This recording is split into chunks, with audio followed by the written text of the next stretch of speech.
messieurs, bonsoir et bienvenue au 20h Bilingue sur Équinoxe Télévision. Good evening, Fomian Sonsanda. Bonsoir, Claudia Issa. Good evening, ladies and gentlemen. Thanks for joining Équinoxe Television on a bilingual edition of news. We are live from Douala, Cameroon's economic capital city, Équinoxe Central News Desk. In our top stories tonight, a devastating fire incident swept through a local workshop in Kambe in the northwest region of Cameroon, leaving the local community in deep shock as it consumed and destroyed everything along the way. In this edition of the news, local inhabitants will be telling us that the exact cause of the fire incident remains sketchy, and local and foreigners have been accused of colluding to engage in illegal iron ore exploitation. That's in the east region of Cameroon. Those who have been accused will be presented to you tonight. And also out of Cameroon, it is getting worse in the Middle East after the attack on Iran by the United States and Israel. We shall be giving you updates in this edition of the news. Thanks for choosing Équinoxe Television. À la une de ce journal, exploitation illégale de l'or dans la région de l'Est. Des exploitants étrangers opérant sans titre sont pointés du doigt par le syndicat national des promoteurs des bureaux d'achat. L'organisation dénonce également des failles dans la régulation du secteur. Détails à suivre au cours de ce journal. Hors de nos frontières, la tension reste vive au Moyen-Orient au deuxième jour des frappes américano-israéliennes contre l'Iran. Téhéran confirme la mort du guide suprême Ali Khamenei et décrète un deuil national. En riposte, l'Iran multiplie les frappes contre Israël et les pays voisins. Le bilan s'alourdit, des centaines de morts en Iran, au moins 8 en Israël et 3 soldats américains tués. Détails à suivre à la page internationale de ce journal. Voilà pour les titres, le développement dans un instant.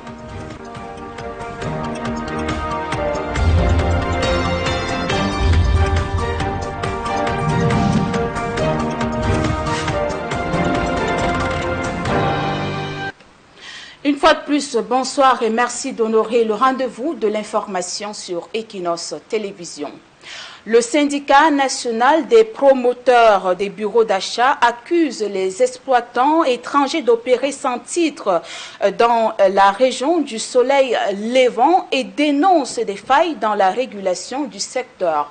Plus de précisions à suivre dans ce reportage de Benjamin Essam depuis Bertois. Dans les sites miniers de Tapari et Borguéné, dans le département du Lomé-Dierem, l'exploitation illégale de l'or prend du galon. Des expatriés chinois qui sont en train de faire irruption dans leur chantier, accompagnés de forces de maintien de l'ordre, qui les dégagent de leur chantier et puis qu'ils s'installent sans toutefois présenter aucun document, aucune autorisation qui les permet de mener les activités. Une intense activité minière illégale qui dure déjà 1 an. Face à ce désastre naturel, le syndicat national des promoteurs des bureaux d'achat de diamants, or et orpailleurs du Cameroun a dénoncé et mené certaines actions efficaces sur les sites querellés. Après notre descente de différents chantiers qu'on a fait comme le chantier Gendé, le chantier de Tapare, les 5 sites qu'on a fait, on a trouvé les Chinois, par exemple dans l'arrondissement de Bétaré, qui exploitent depuis 1 an. Imaginez-vous un peu, 1 an. Les sociétés en train d'exploiter sans autorisation. Les riverains côtoient la mort avec ces lacs à ciel ouvert et l'État qui paie près d'1 tonne d'or non déclaré. Des conséquences graves que souligne le syndicat dans ce communiqué radio-presse daté du 13 février dernier. Imaginez-vous un peu ce que l'État du Cameroun paie, combien de tonnes de l'or qui est sorti de là, qui ne sera jamais déclaré tant que, puisque quand quelqu'un exploite illégalement, il ne peut jamais déclarer ses torts. Et les trous sont abandonnés. Sur le banc des accusés, outre l'exploitant étranger, mais aussi la Sonamine, qui selon le syndicat jouerait un jeu trouble.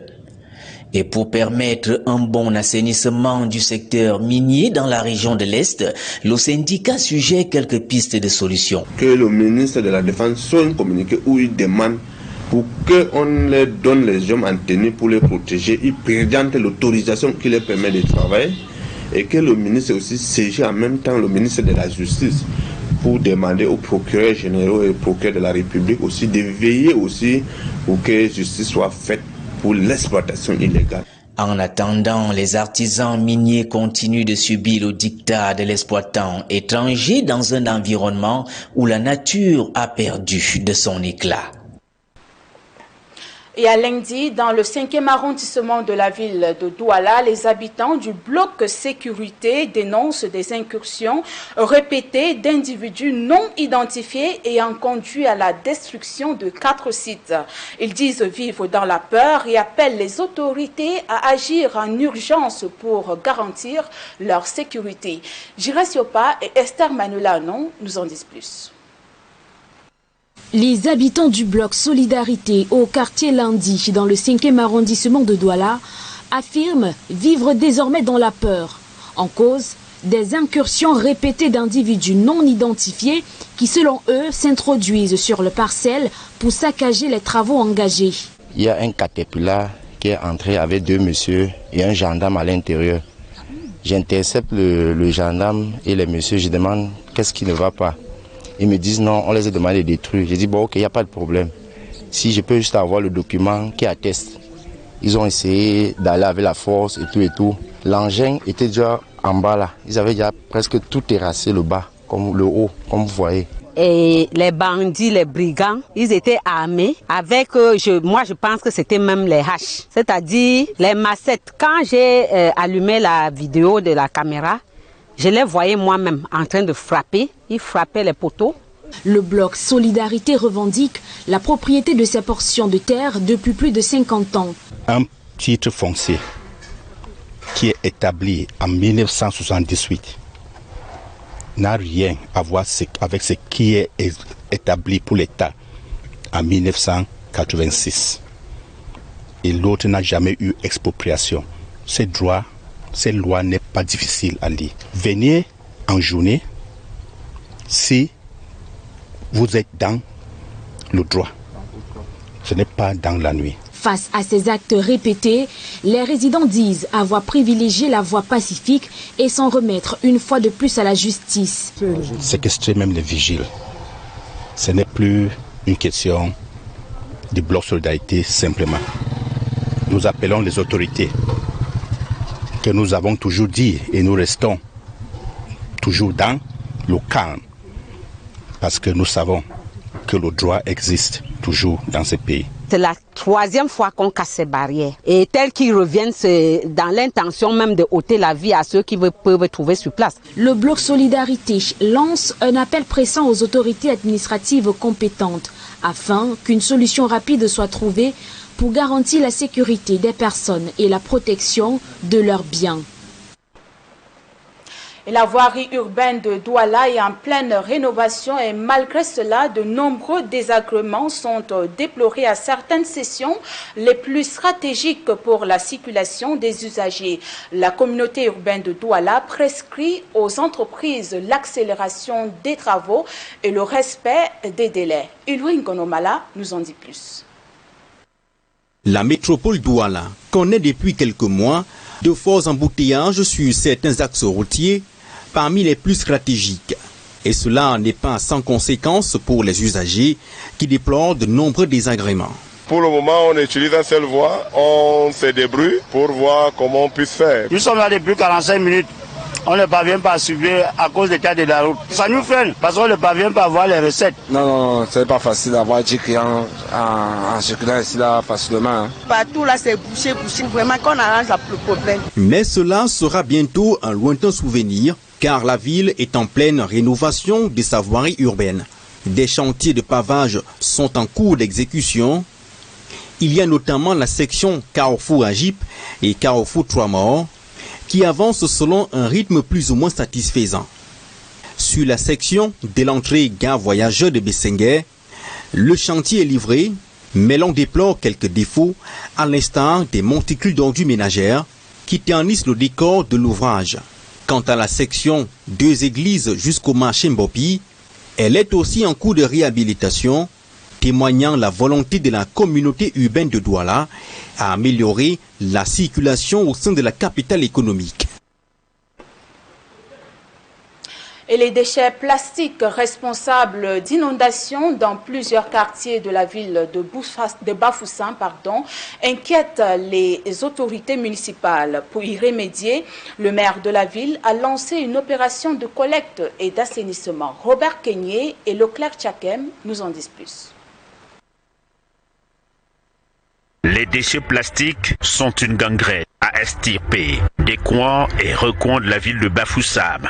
Ils sont à l'origine des inondations dans certaines zones de cette cité. Nous voyons les méfaits des déchets plastiques dans la ville et nous pensons que c'est l'une des meilleures façons de les évacuer rapidement. Une opération de collecte des déchets plastiques vient d'être lancée par l'exécutif de cette collectivité territoriale décentralisée avec pour objectif rendre plus attractive la cité capitale de la région du soleil couchant. Cette opération de collecte des déchets plastiques vient renforcer l'option que nous avons décidé depuis notre arrivée à la tête de cette municipalité, faire de Bafoussam une ville toujours plus propre. Elle, en partenariat avec une entreprise locale, s'est dotée des appareils à même de transformer ces déchets plastiques. Ces innovations technologiques visent à valoriser plus et mieux les emballages plastiques pour en faire une source financière, mais également de créer des emplois.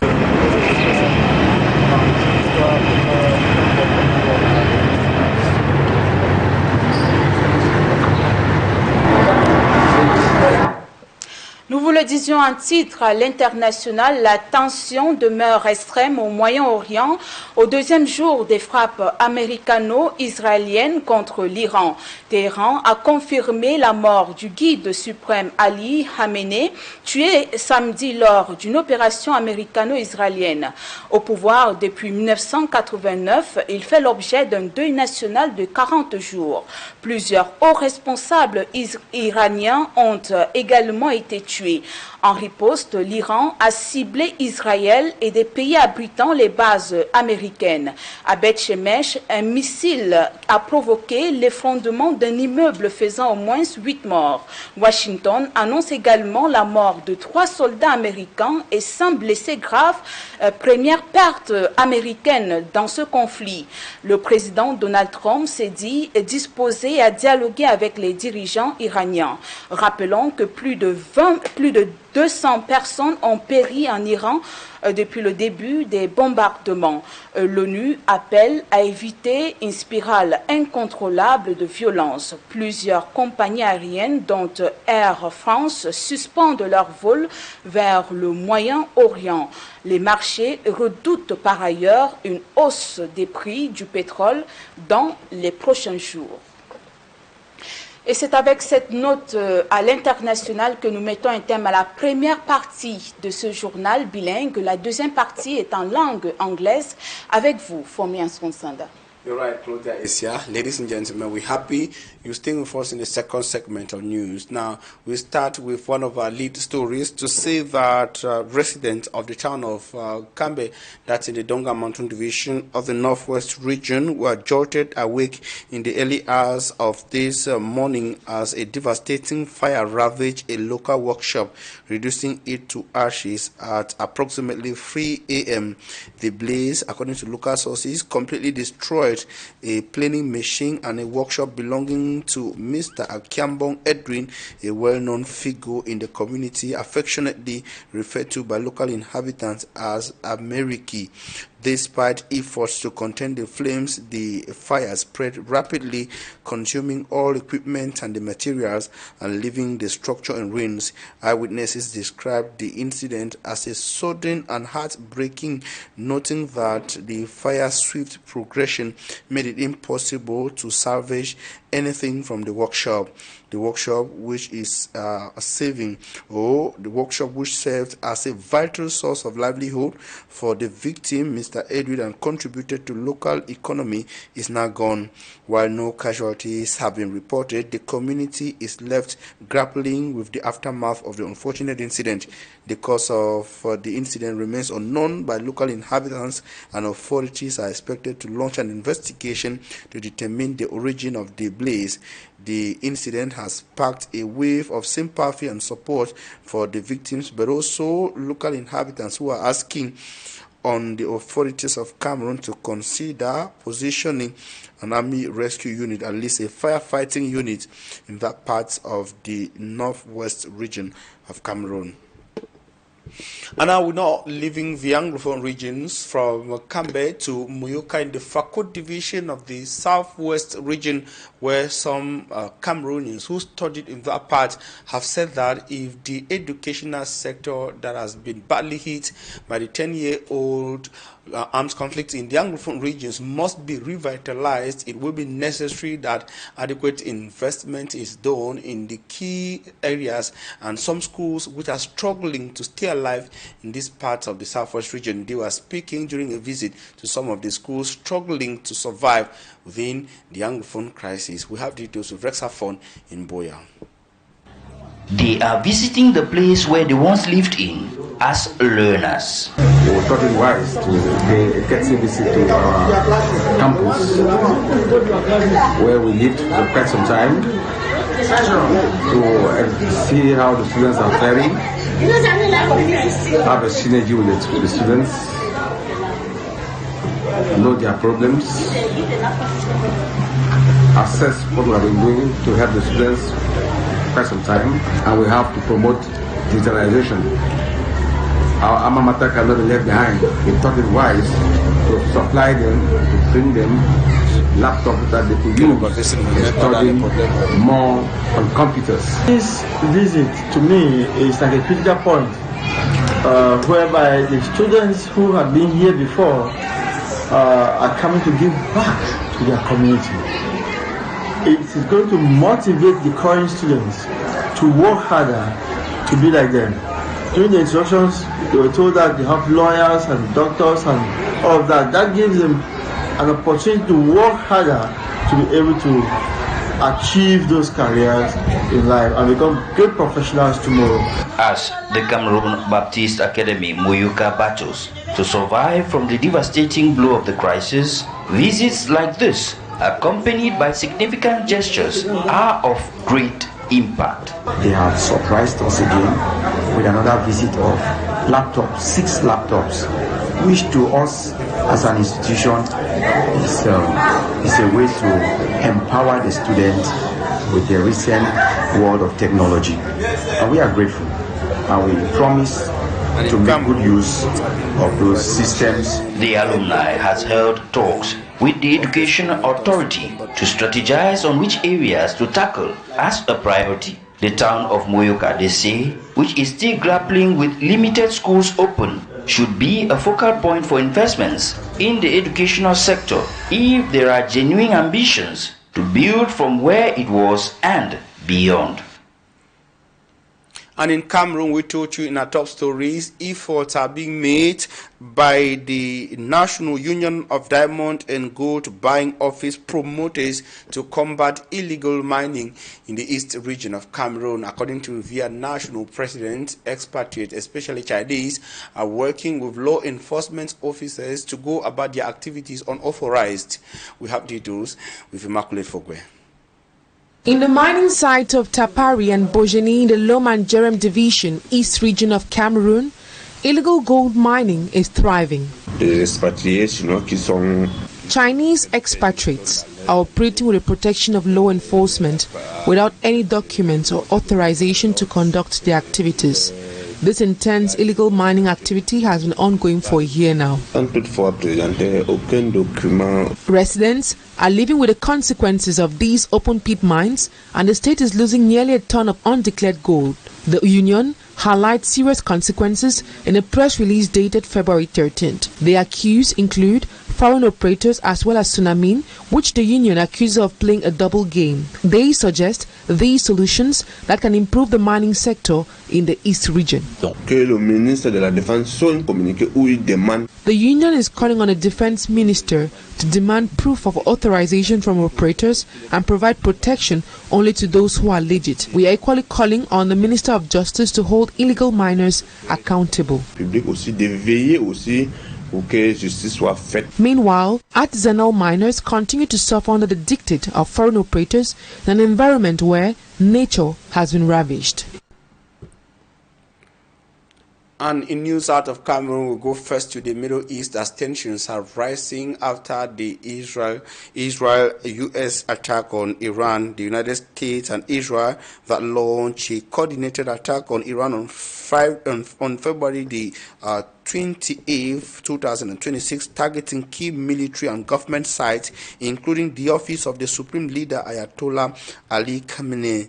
The operation, condemned by most persons within the Middle East, aims at degrading Iran's military capabilities and remove threats to Israel. According to Israel and the United States of America, the attack resulted in significant damage and casualties, with reports of over 165 people killed, including security personnel and civilians. Iran retaliated with missile strikes on the United States military bases in the Middle East, notably in Qatar, Kuwait, Bahrain, and Jordan. The Iranian government vowed to crush response, while the United States and Israel warned of further actions. The attack has led to a surge in regional tensions, with several countries shutting their airspaces and suspending flights to the Middle East. The European Union and the United Nations have called for de-escalation, while Iran's allies, including Hezbollah and Hamas, have threatened retaliations. The United States has deployed additional military assets to the region, and Israel has declared a state of emergency. Mourners also have turned out in the streets of Iran as officials confirmed the passing away of Iran's supreme leader, the Ayatollah. Iranians have vowed to respond in a way that corresponds to the elimination of their key leader. And still in news out of Cameroon, 81-year-old Congolese leader Denis Sassou Nguesso is vying for another mandate again. He vowed to get the mandate at the launch of campaigns for next month's presidential election in the Central African nation. And in the neighboring Democratic Republic of Congo, the government has presented Congolese former Minister Juliana as a candidate vying for the presidency of La Francophonie Geopolitical Institution. We have details with Mala Glory in the following international news roundup. Campaign for the presidential election in the Democratic Republic of Congo, scheduled for March 15, officially began this Saturday, with 7 candidates competing for the country's top office for the next 5 years. Portraits and posters bearing messages of support for various candidates already line up on main streets and public squares of Brazzaville, the country's capital. From Saturday until March 13, the candidates have 2 weeks to persuade undecided voters in hopes of securing favorable results on the ballot. Incumbent President Denis Sassou Nguesso will run under the banner of the presidential majority and coalition comprising nearly 20 political parties. And elsewhere, the Democratic Republic of Congo has nominated businesswoman and former Minister Juliana Amato Lumumba as its candidate for Secretary General of the Organisation Internationale de la Francophonie, setting up a potential candidate contest with Rwanda's incumbent Louise Moshikwabu. In a statement issued on Wednesday, the Democratic Republic Congo's Ministry of Communication and Media said the government was presenting Lumumba's candidacy as part of ambition to contribute to a renewal and dynamism of the Francophone space. Elsewhere, defense chiefs from Economic Community of West African States, member states, gathered in Freetown, Sierra Leone this week to accelerate the activation of a regional counter-terrorism force as the bloc confronts mounting security threats across West Africa and its coastline. The 44th Ordinary Session of the ECOWAS Committee of Chiefs of Defense Staff, convened by the Directorate of Peacekeeping and Regional Security through its Peace Support Operations Division, opened last Monday, February 23rd and runs through Thursday, February 27, 2026. And that is where we end this edition of News in French and English on Équinoxe Television. We thank you for your keen attention, urging you to stay in the company of interesting programs on your #1 television network, Équinoxe. Our next edition of News will be in French and English. That will be tomorrow at 7 a.m. Meantime, stay with Équinoxe. Claudia is here. Have a nice evening. Thank you very much for Mianson Sanda. Madame, Messieurs, c'est donc ici que nous mettons un thème à ce 20h bilingue sur Équinoxe Télévision. Merci pour votre fidélité. Nous vous laissons en compagnie de nos programmes. Excellente soirée.